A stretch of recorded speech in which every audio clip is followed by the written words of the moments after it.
أعوذ بالله من الشيطان الرجيم. بسم الله الرحمن الرحيم. الرحمن علم القرآن خلق الإنسان علمه البيان.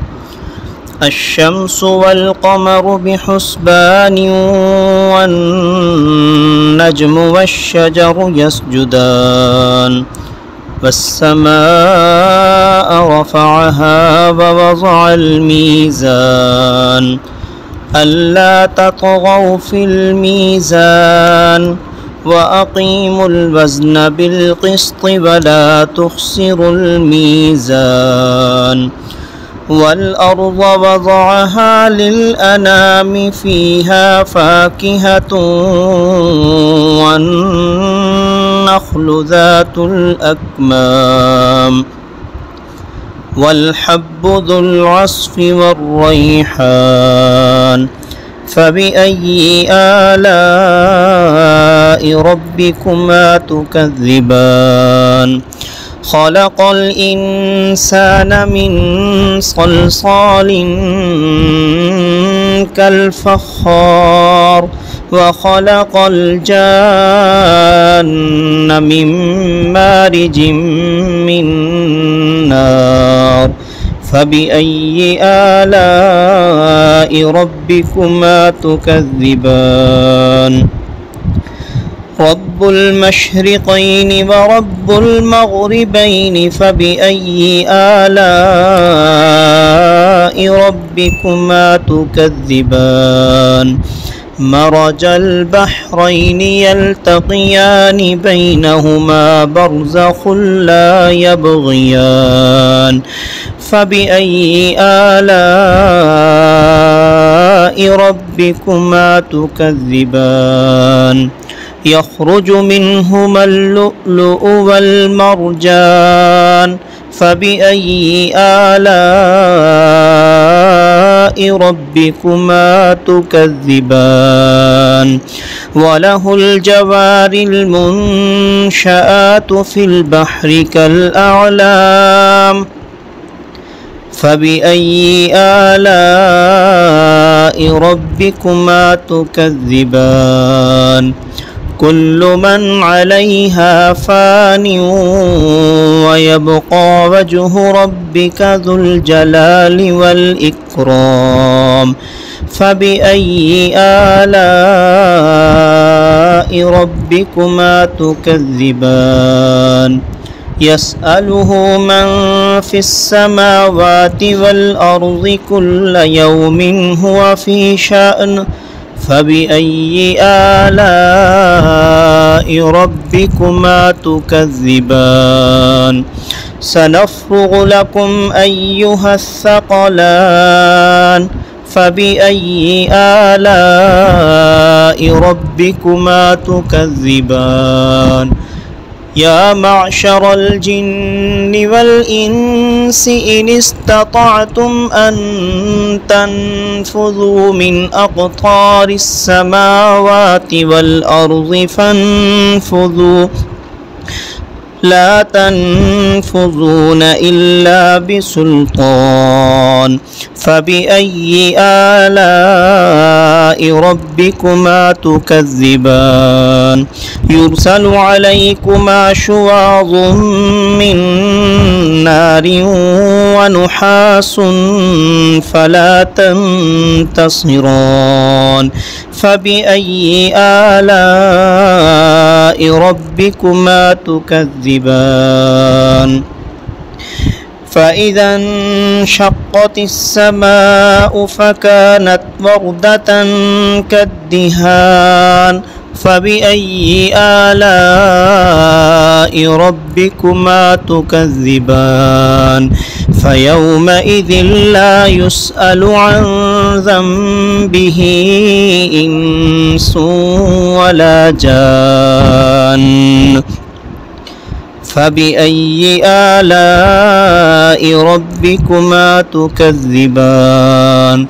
يعرف المجرمون بسيماهم فيؤخذ بالنواصي والأقدام فبأي آلاء ربكما تكذبان هذه جهنم التي يكذب بها المجرمون يطوفون بينها وبين حميم آن فبأي آلاء ربكما تكذبان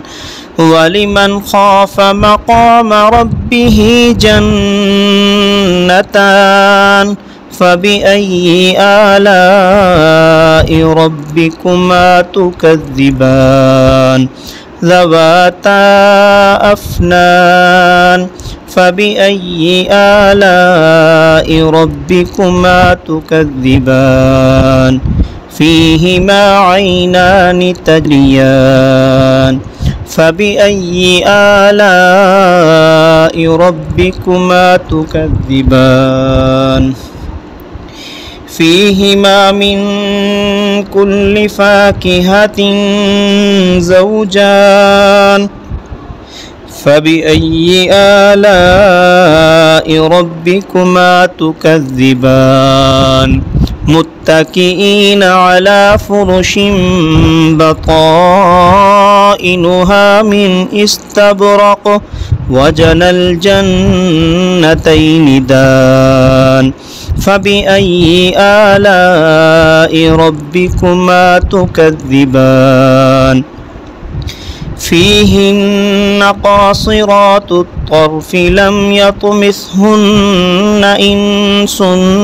قبلهم ولا جان فبأي آلاء ربكما تكذبان كأنهن الياقوت والمرجان فبأي آلاء ربكما تكذبان هل جزاء الإحسان إلا الإحسان فبأي آلاء ربكما تكذبان ومن دونهما جنتان فبأي آلاء ربكما تكذبان مدهامتان فبأي آلاء ربكما تكذبان فيهما عينان نضاختان فبأي آلاء ربكما تكذبان فيهما فاكهة ونخل ورمان فبأي آلاء ربكما تكذبان فيهن خيرات حسان فبأي آلاء ربكما تكذبان حور